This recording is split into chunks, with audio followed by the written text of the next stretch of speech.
where you at?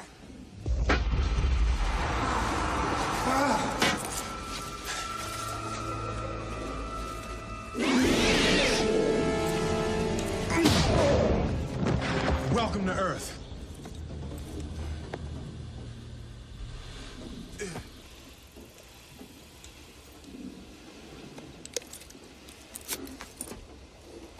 That's what I call a close encounter. What is going on, movie lovers, and welcome back to the 5 on It podcast. I am Francisco. And I'm Sir Fraser. And on today's episode, we are reviewing the classic Independence Day. Since 4th of July is upon us, we decided to do a little Independence Day celebration. But before we dive into that, don't forget to hit that subscribe button, drop a like, a share, drop a comment below. How well did you like Independence Day? Have you seen it? Did you like it? Did you hate it? Tell us your thoughts below. But Sir Fraser, tell the people about Independence Day. Yeah, this one is directed by Roland Emmerich, I believe is how you pronounce his name. Is also written by him as well. This movie is an ensemble cast. You've got Will Smith, young Will Smith. I think they were fresh off of one of their later seasons. Was it their 6th season maybe of Fresh Prince? Mm-hmm. This was like when he was coming into like his he was really movie stardom. He was really stepping into Hollywood on the big screen. You know, this is around the time of Men in Black. Enemy of the State came out. Was that late 90s? Or was that early 2000s? I can't remember about that one, but he was definitely, you know, really leaning into movies, and this was a hell of an opportunity for him. So it stars him, Bill Pullman, Jeff Goldblum, Mary McDonnell, Vivica Fox, Randy Quaid, and Adam Baldwin, just to name a few. You know what's amazing to just kind of take a step back and think about? This movie dropped, as you mentioned, in 1996. Dig this list of some of the summer blockbusters. Also, happy birthday to this movie. This movie's 30 years old. Yeah. I was kind of surprised by that. Like, damn, I mean, time is a motherfucker, but yeah. Damn, it still holds up like really well. This was such a fun rewatch. Like, I remember seeing this movie, I think, 3 times in the theater. It was a blast. But also that came out in the summer, summer blockbusters for 96. Dude, Twister, the first Mission Impossible, The Rock, Cable Guy, Nutty Professor, Harriet the Spy, and A Time to Kill. Just to name those. That's Trainspotting is another one. Yo, this summer was packed with talent. Dude, shout out to Harriet the Spy, though. Oh, I still remember that cover. That movie. Dude, I want to say that the Michelle, I can't remember her last name. Trachtenberg? I think she passed away, too, so rest in peace. Oh, man, yeah, rest in peace. That was a Nickelodeon movie. Yeah. But like, quick, go back just on Will Smith's filmography, his career. I'm just looking at it right now. And yeah, this is pretty much, I won't say the start, because it seems like he started with Where the Day Takes You, then did Made in America, and then he did 6 Degrees of Separation, which I haven't seen. But after that, once 95 hit, it seemed like that's when Will Smith just got into his bag. We got Bad Boys, Independence Day, Men in Black. After those 3 hitters, like bam, bam, bam. Then you got Welcome to Hollywood. Never really seen that. That might be a little bit of a miss. But then, yeah, Enemy of the State, Wild Wild West, which, Enemy of the State was really good, though. Enemy of the State was great. I mean, Gene Hackman is great in that movie. Yeah, that's a very, it kind of feels like it was a little ahead of its time. Yeah, huh? But then, like, he could have been police state, in the surveillance the state, Matrix, and he decides to do Wild Wild West instead. It's like, ugh, buddy. In hindsight, yeah, you definitely made a mistake with there. But then The Legend of Bagger Vance, haven't seen that, but then he comes back real strong with Ali and Men in Black 2, Bad Boys 2, I, Robot. Man, yeah. Seeing this movie, I Am Legend wasn't too long after that. Yeah, I Am Legend came to 2007. Yeah. He had a great run. He had that one movie. I mean, Hitch is a classic to me. That's a great rom-com. What was the other one? 7 Pounds. I never saw that one. Pursuit of Happiness. Yeah, this man is he has a lot of range, and when he steps into drama, he is a fine actor, dude. He is I mean, he is one of the best. I mean, I feel like he's. I don't know if I'm not sure where I would put him on like a as far as like a list of like my favorite actors, but I mean, he is undeniably talented. And I've been a fan of him in the different genres. Bad Boy 1 is a personal favorite of mine. I like Enemy the of the Bad Boys State. franchise. What's that? I like the whole Bad Boys. Yeah, I mean, franchise. yeah, but I think, I agree. That franchise has been like, really fun. of course you can have your favorites and whatnot, but as far as like, we kind of had that discussion with Toy Story. It doesn't hold a candle to the Toy Story franchise. Not going to say that. Mm-hmm. But for a franchise that's had multiple movies going into, like, they've done 4, and I'm guessing they're going to do a 5th at some point. Man, the Bad Boys franchise is a fun action buddy comedy, buddy cop type of movies. Yeah. Well, speaking of just like people's background and their filmography, Emmerich, man, dude, he started off the 90s. I mean, he gave us Universal Soldier, Stargate, which gave him like the kind of like a proof of concept to kind of create this story about aliens arriving to Earth and not hanging out in cornfields, but actually like showing up in our major cities across the world and like invading. So he uses that experience and he works on the script for Independence Day. And I read that Independence Day was written in like a month. Really? Like he and his writing partner, the other screenwriter, because the story was written by Emmerich and Dean Devlin. Both of them worked together on Stargate. I guess they were like on vacation in Mexico and they cranked out this script in a month. So he gives us that movie, and then right after that, he gives us Godzilla, The Patriot, The Day After Tomorrow. Dude, like, those are some good. I mean, I don't know about the Godzilla. I'm gonna take that one out. But I've always liked The Patriot and The Day After Tomorrow. Yeah, I remember watching they showed us that in maybe middle school. It could have been high school, but I remember watching that in school. I think they showed a couple of Mel Gibson films in school. Braveheart was great too. Yeah, but like, I mean, I hate to call maybe like B-level movies, because B-level movies are still really good, really fun. But, and I would say Independence Day, like, would I say it's a B-level movie or A-level? I mean, maybe it's a B-level, but it's still a fun film. But from those hitters from Independence Day, Godzilla, Patriot, Day After Tomorrow, even 10,000 BC for all of its shortcomings, there's still some fun moments in it. Even 2012, how like, kind of like Day After Tomorrow, like that world-ending type of movie. It's still like a fun film with like some really cool moments, and like some of the visuals are really cool to see. Like, obviously, when you see like all these catastrophe type of films, he definitely has carved out his. Sorry to interrupt. Go ahead. No, you're good. I also it's nice to see like when you see all these tornadoes or avalanches or floods. It's like, whoa, like those are type of movies that like IMAX and like movies are kind of made for. Oh, dude, seeing this in IMAX would have been amazing. I definitely would peep this if they brought it back in the theater. I think it'll be fun to see. Or if they did a 3D version, that could be really fun. Because when the ship is coming out. Yeah, dude. Yo, hey, you heard it here first, man. Dude, they could do that like they did Wizard of Oz on the Sphere. Oh man, dude, seeing some of like also we reviewed that movie. Great movie. Oh yeah, we did. Go check that out. Seeing like some of these older bombastic type of films, like there's just moments, especially like when the ship is coming out for the first time through the clouds and everything. It's like, yeah, there's some shots that's like, yeah, it didn't age as great, but for the most part, I feel like the effects and a lot of the visuals and even the look of like the aliens really holds up pretty well. Well, so it's funny. Just speaking on like the visual effects, so there were 430 shots that were used in this movie, and just for comparison, the sequel had over 1,700 visual effects shots. So I mean, they did rely on a lot of miniature sets and a lot of practical effects in making this movie.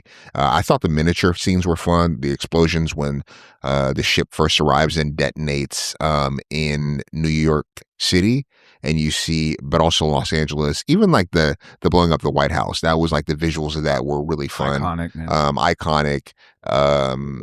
Yeah, I mean, but one thing I did want to just kind of echo something you mentioned. This director has really found himself in this. He really found a niche in these action disaster movies. Yep. Because this movie is a disaster movie of sorts, even though it's, it is definitely a sci-fi action movie. There is there's a disastrous element to this, especially early on in the first 2 acts. Yeah. But one thing I really want to, something I do really appreciate about this movie is the pacing. Like, I think that we start off a couple of days before the holiday, and we are seeing like this, the view of like the moon and the ship shadow coming over the moon, and we see it covering up like is it Neil Armstrong's quote? Yeah, when they the American first flag and landing. everything. I thought We don't need to get into the like the tinfoil hats on. Did we go to the moon? Oh yeah, we don't need to get into that, dude. I mean, the visuals of that look really great. It's great at building like tension as this ship outside of orbit is in our atmosphere, and it's prompting all these questions and this kind of rush to try to understand. Okay, what is this? And then why are they here? And this just grappling with the obvious truth that we are not alone. Yeah, that's one of the first things that I put on here was at least like the pacing for at least for the first 2 acts for me personally. I thought it just kind of kicked us off with a bang, and also with you got REM playing the "It's the End of the World as We Know It." I was like, oh, that's a great song just to start off, a little Easter egg to it. And how they show you, like you said, the ship coming in, we're wasting no time at all. We're getting the ball rolling, and once it's all ominous. Yeah, and it's just funny just seeing how everybody's reacted to it, because it's a little bit of everything. There's mass hysteria, there's people trying to stay behind and protect. You're getting a little glimpse on if something like this actually happened, what will people really be doing, and it would just be absolute mayhem. So so how they started the film, I thought was a huge positive, honestly, for me. And I think it does also a really good job of grounding us in all of the many of the main cast members' lives. So we get the president right, and his administration is clearly getting is dealing with a lot of lack of confidence from the public. They're not, the administration is struggling, right? But we also get David, and we learn about his relationship with his wife, who's working for the president, and the fist fight they had. Yeah. There's that. We're also getting, Will Smith's character, Stephen Hiller. He's we're learning about him, his dynamic with Vivica Fox's character. Man, quick shout out to Vivica Fox, man. She looked great in this She movie. was I always give Cameron Diaz her flowers for her in The Mask. I feel is top 5 for me. Any beautiful women on film, but Vivica Fox, man, she was up there as well for me. Maybe not in this. I mean, I loved her. I loved her in Booty Call. Yeah. Oh, bro, that I was right about to say. I was she's great in this movie as well. But seeing her just reminded me, I'm oh, she looked great in Booty Call, bro. Amazing. I just want to give her a little flowers just seeing her in film. She's a great actress as well, though. But yeah, even Randy Quaid's character, he is just this alcoholic crop duster who's he has a reputation, let's say, for telling people that he was abducted by aliens. And then the fact that his rude ass neighbors talk about, we have it on good authority they abused him sexually. He's telling he's saying this to the news as they're interviewing him. Oh, to put his business it's just bro, what?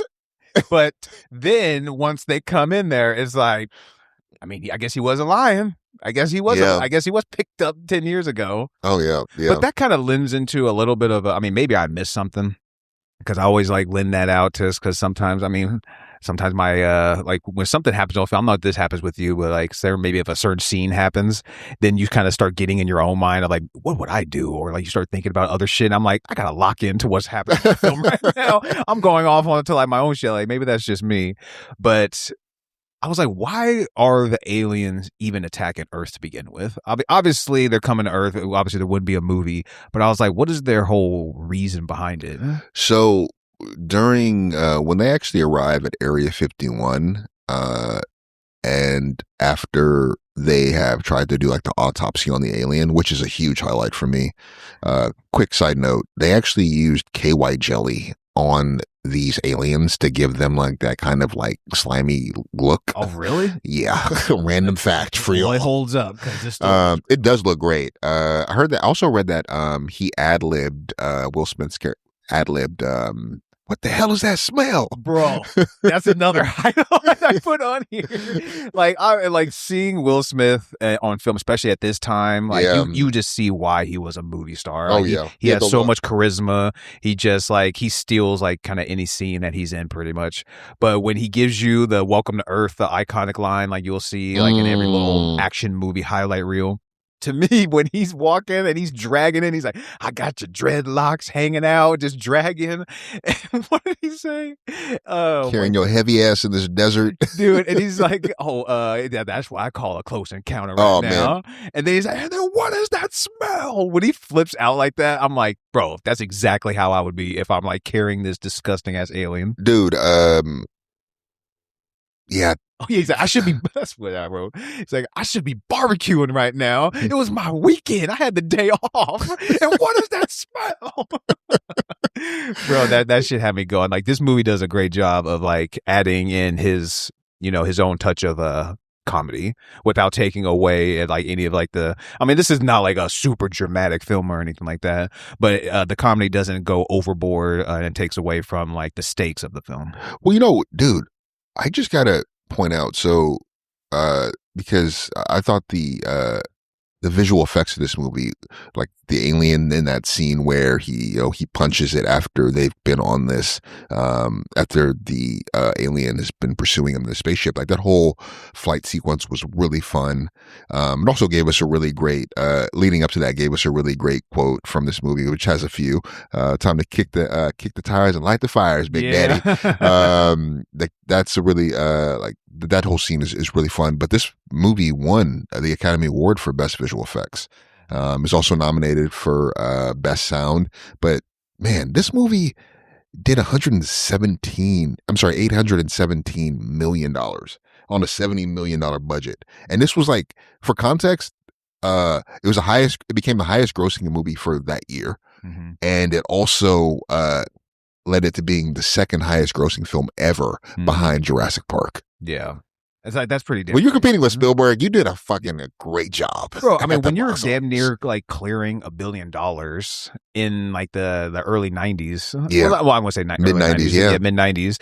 Then, I mean, you're pretty much, you're doing pretty big numbers right now. And especially like, it didn't even cost like a crazy amount, especially how for what films they are made made on it? Nowadays. Yeah. Like you said, I think the Masters of the Universe movie was like at like $250 or some shit like that to make. And unfortunately, I mean, I did enjoy that film for the most part, but see this movie's only worth 75 and that turned out like that. And it's still like said, the story holds up, the visuals still hold up. Like for the most part, this movie is like still like really well done, obviously. Well, but in comparison to like the sequel cost $165 million. That was the budget for it.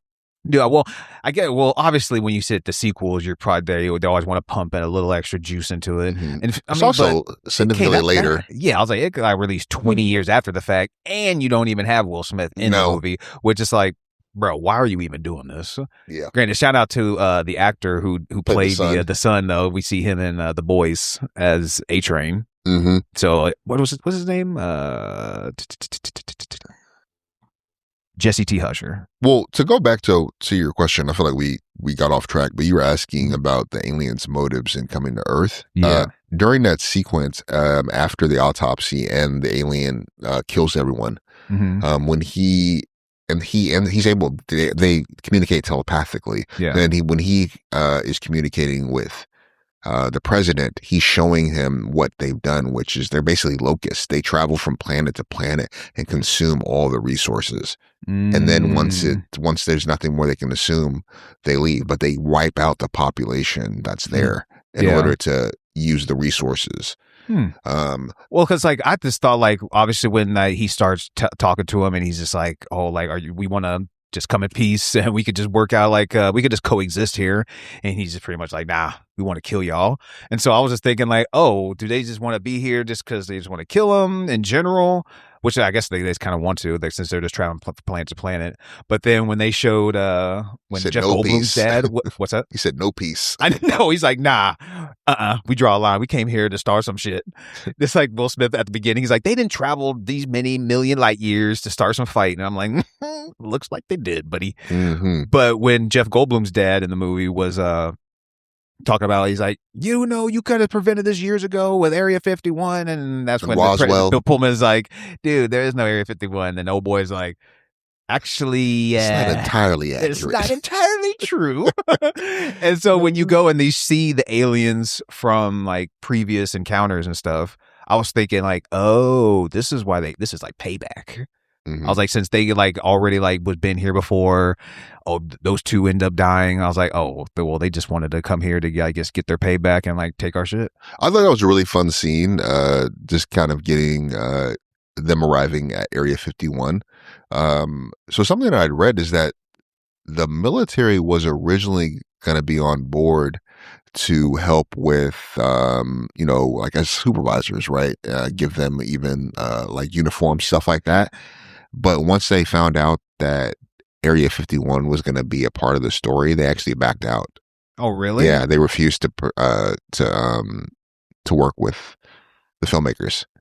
Yeah. That's very interesting. I was like, that's and then when you hear about all these people, like, I mean, they're releasing all these like pictures nowadays, and obviously that could just be them trying to draw our eyes from some other shit that they're doing.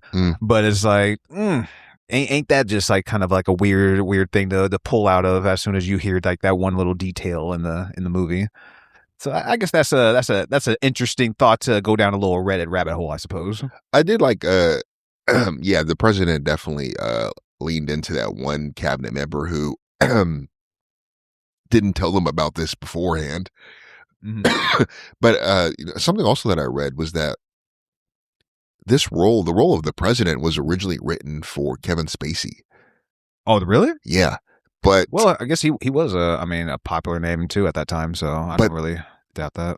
Well, right. But you know what's interesting though is that the executives didn't think he was popular enough for the role.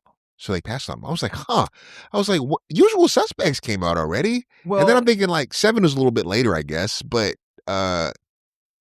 American Beauty, like, I guess some of these movies are a little bit later. But like, I thought he established himself with Usual Suspects. I would say, yeah, he did. Damn, Usual Suspects and 7 came out in 95. Damn, bro, the 90s is just, bro. We should have an episode where we do a little, because aren't you more of a like an 80s or 70s fan?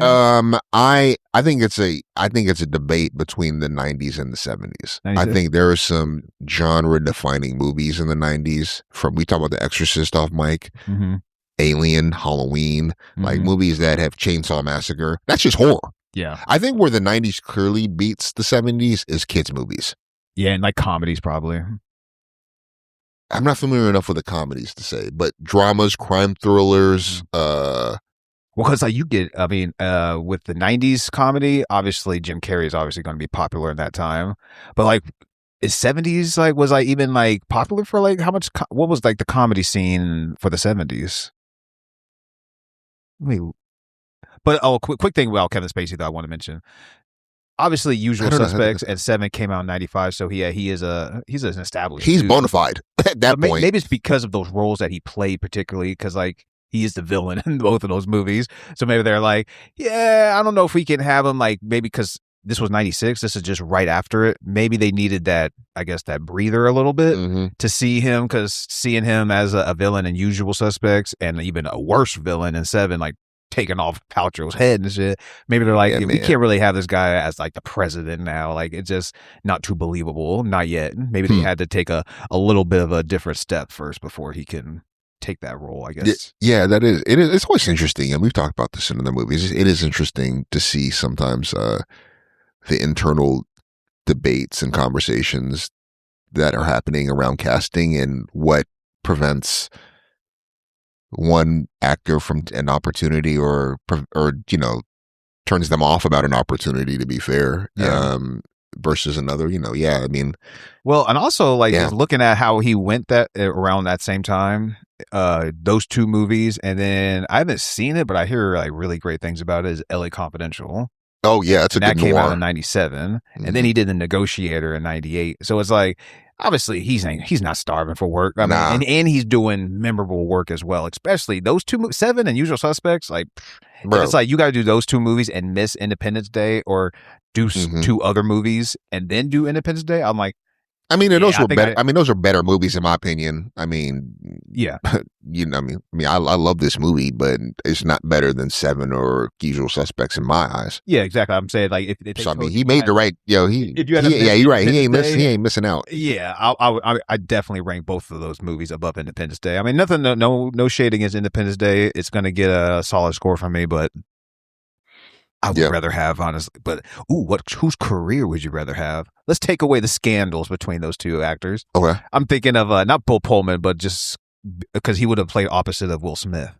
So would you rather have Will Smith's career or Kevin Spacey's career? Which is going to take me to another Will Smith question I was going to originally have for you, but this is just one I was just thinking of since you brought up Kevin Spacey. I didn't know he was going to be in that role, but if you just take away, obviously, the extracurriculars, I'm like, man, those two they got some solid movies behind them. Yeah, he's got some great movies. I might say that the highs of Kevin Spacey might be a little bit greater. Mm-hmm. Maybe, but because I'm thinking right now, American Beauty is a phenomenal movie. Usual Suspects, 7. But after that, I like Baby Driver, but he's not really a big factor in that. I like LA Confidential a lot, but I don't. What I remember about that movie, he doesn't come to mind. It's more Russell Crowe. Who else is in that movie? Damn, I'm blanking on their name right now. She was in Batman. Goddamn, Kim Basinger, and Guy Pearce. I think about those guys more so than I do Kevin Spacey's character. Danny DeVito's in that too. Danny DeVito, yeah. Damn, I gotta watch that movie, man. But also, if you think of he probably has. Well, I liked him in Horrible Bosses as well. I thought he was pretty good in that. But then when you add in the box office too behind Will Smith. Oh yeah, that's it. That puts him over. If you add in that, I think it's give me Will Smith. He's also because he's getting franchise money too with Men in Black, Bad Boys. Mm-hmm. He's got some tent poles. Even Hancock, I thought Hancock was pretty solid. Hancock is a really good superhero movie. Yeah, I mean, I think in terms of overall catalog, I definitely think Will Smith has that. Yeah. But in terms of the highs, I would put some of those movies up against some of the best of Will Smith's. Mm-hmm. I like King David, but I wasn't really, King Richard. I like King Richard, but I only saw it once and I haven't gone back, so I don't know if that's saying something about that movie. I've never seen it. I want to watch it at some point because he won an award for that. He did his thing. Infamous award, which the slap heard around the world. We don't need to talk about the slap, which is which also watching this movie makes me kind of miss Will Smith too, and I enjoyed him in the most recent Bad Boys, but God, doing that slap obviously derailed his acting career for a bit because it just put the focus on the wrong thing. I was going to mention though, I did have a question for you. Since we're speaking of Will Smith and his filmography and Independence Day, is Independence Day a top 5 Will Smith film for you? Oh man, let me see. I got to bring up this. I was gonna sit this shoot it over to you so you can maybe think about it a little bit, but I was like, nah, let me put him on the spot a little bit. Oh man, that's tough. Let's see. Bad Boys 1 is definitely on there. Mm-hmm. Dude, honestly, I would put. I gotta put Hitch on there for me. Yeah, I gotta put Enemy of the State. I really love that movie. Mm-hmm. And after that, dude, I Am Legend is sometimes I really like it, but then other times I'm just I don't like it as much. Yeah. I'm kind of looking forward to see what they do with the sequel to that though, because what's his name, Michael B. Jordan is going to be in it. Oh yeah, so yeah. Anytime I'm excited to see that. Movie, I think he'll do a good job, dude. Honestly, I would put if I had to do a little top 5, not in no particular order. Yeah, the first Bad Boys would have to represent that franchise for me. I think the first Men in Black, would be in there for me as well. A Hitch. Mm-hmm. Maybe even now it comes down to kind of because I haven't seen like I said King Richard yet, so maybe I would hold off on putting that in there. But honestly, Focus was actually pretty fun for me. That was a kind of a surprise, so that one might be on the lower end. Okay, and then maybe that would be at the number 4. Last movie I would probably put in there would probably be possibly in Ali, maybe an iRobot. Ali is a very iconic role. I have a lot of. It is a very iconic role, but I don't know if, in terms of my favorite things that I can go back to, definitely Bad Boys. I would say Hitch. I think Enemy of the State, and I probably would say Independence Day. Yeah. Yeah, this is just such a fun movie for me, man. I love going back and rewatching this. It was a joy to revisit. And I mean, going back to the story itself, I mean, I think when we're in that second act where they're trying to hunt for a solution and a way of like combating them, because the ships, alien ship shields, I mean, you're basically just, you're at such a disadvantage. It's a suicide mission. Well, as soon as like those helicopters go up and then they see the lights and then they get freaking blasted. And that pretty much, it's like, that was like, I think that actually came before like they had the Alien too.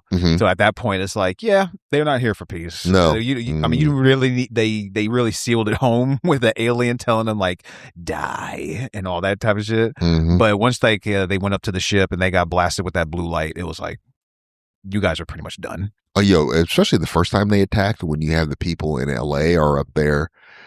Take us with you.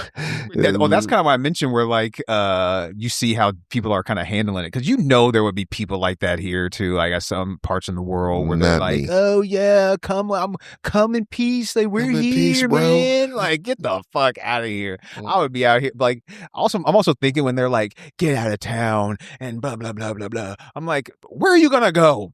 You see that ship? You see how big that shit is? Where are you going to go?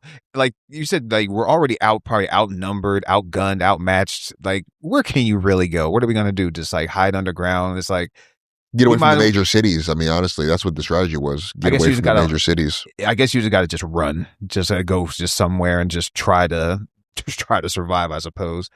But the resistance will meet at the Ozarks. They'll never look there.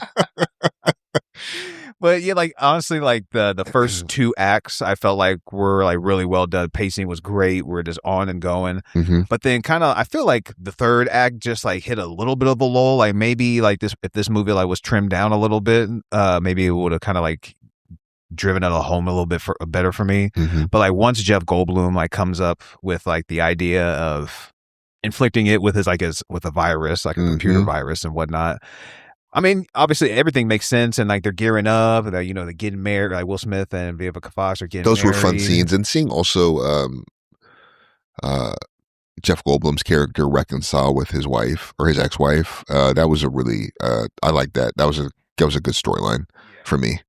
But maybe like it's nice to see everybody like kind of like shoring up like all like their personal lives, but then I'm like kind of like, let's just get to it, man. Come on. I want to see some Top Gun shit right now. Obviously you're not gonna get any Top Gun shit, this is 1996, but I'm like, let's hit this fucking thing. We ain't got time to waste right now. It's nice to see and everything, and I can still get with it, but there's also the other side of my brain that's like, we gotta get back to the action. Time is ticking, motherfucker. We gotta go.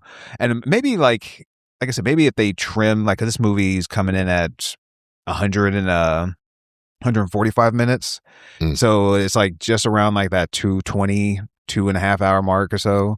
But I'm just like, man, once we get to the third act, like the score was going to be one thing, but then like once we hit that, just like a little bit of a lull for me, it just like my score is going to get brought down just a little bit. But for the most part, everything drives it home. Like once they Jeff Goldblum and Will Smith character are up on the ship and like doing their thing, and you're getting the good aerial attack on like the mothership and whatnot, and then we get the good sacrifice, obviously, tell my kids I love them from fucking Randy Quaid, which I'm back. Which I kind of didn't even recognize him at first.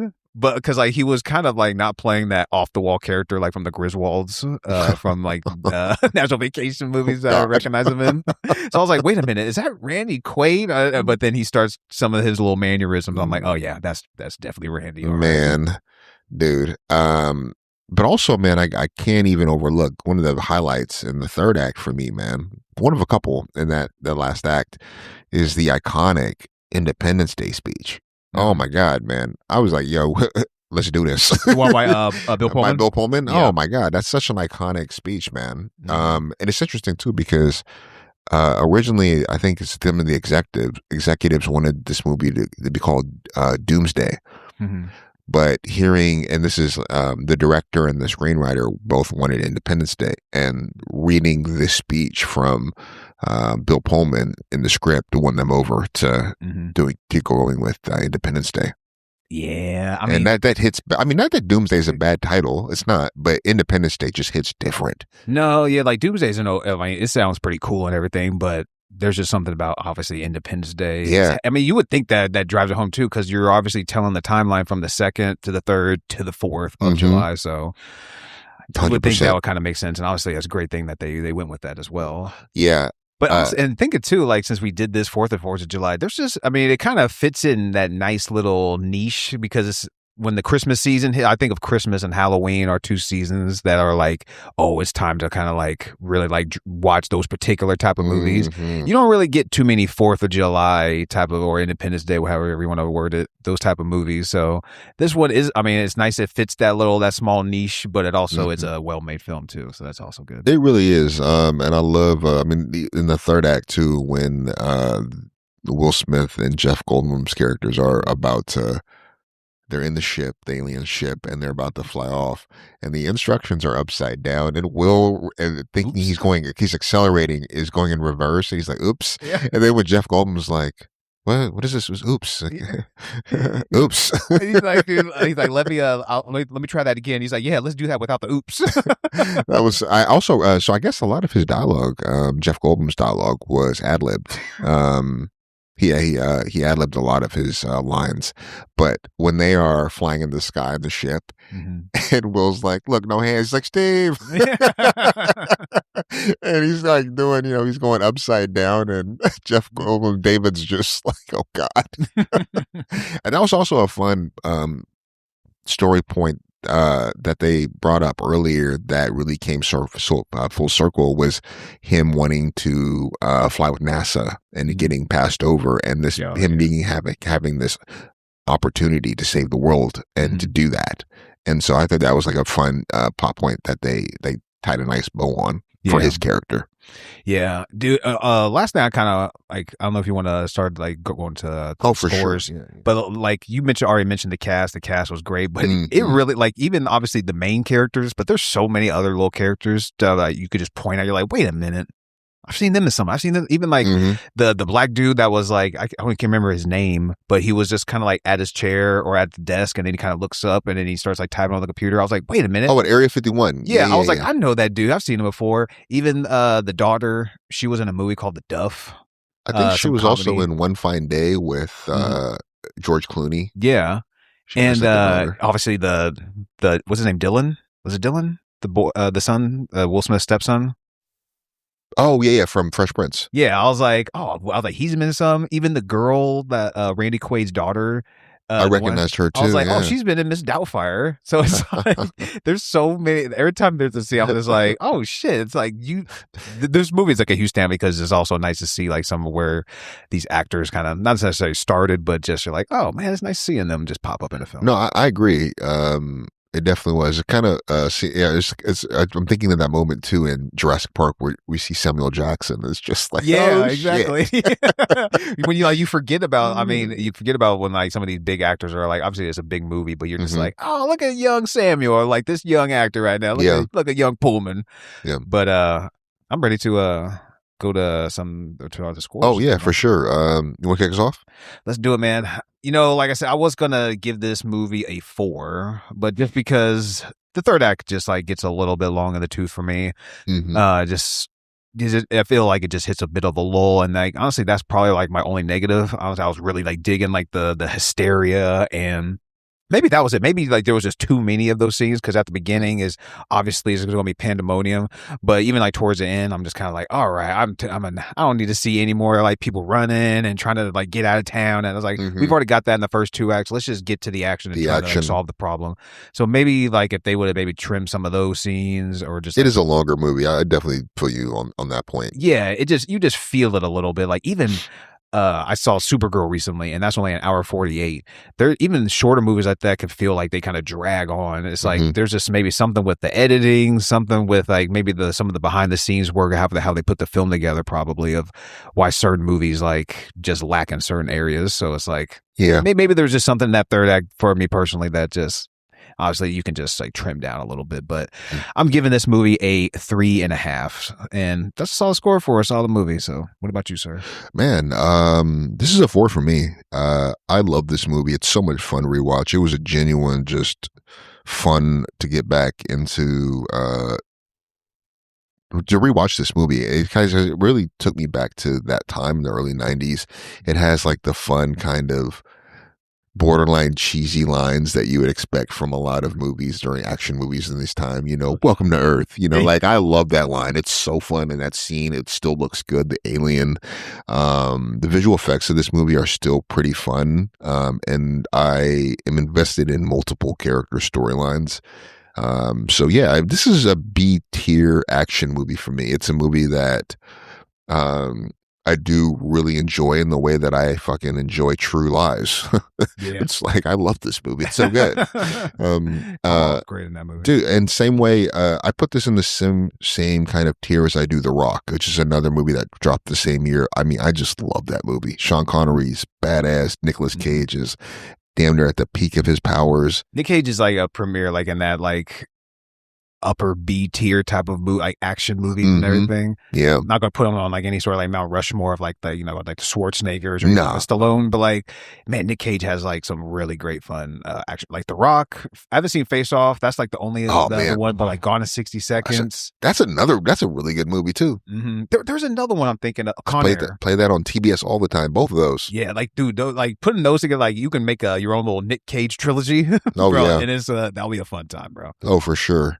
But yeah, this is a 4 for me. I think it stands out as a really great action movie in a decade that had a lot of great action movies. Starting off with Terminator 2 and ending with The Matrix. I mean, it has some great the Mission Impossible movie also dropped this year. That was a great action movie. I still love that movie. I watched it on a flight not too long ago. Loved it.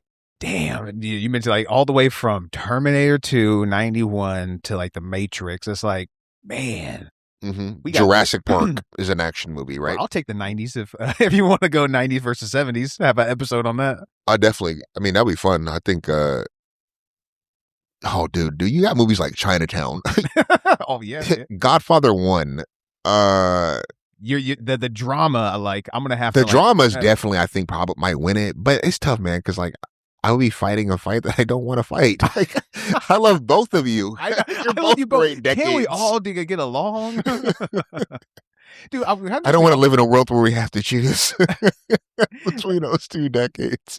Dude, like, I mean, we can start like signing out here. I don't want to talk too much more about Independence Day, but it's like, man, why wouldn't Will Smith do the sequel? I'm just kind of like looking on here and like doing just my own little research. You might not like the script, to be honest. I could see like this script ain't good. It's not really good. Because it did come out in 2016, obviously. So this is not like any sort of recent film, but it's like, I wonder why he didn't do it, but that probably has something to do with it. Maybe the script just wasn't great. I haven't seen it, and it didn't get great reviews from the fans or the critics, so I don't know if I'll ever watch it though. Yeah. Damn, it was directed by the same dude too. Your life isn't lacking if you don't see that movie. I'm gonna put it that way. Yeah, it's like you got the same director. Goldblum comes back. Pullman comes back.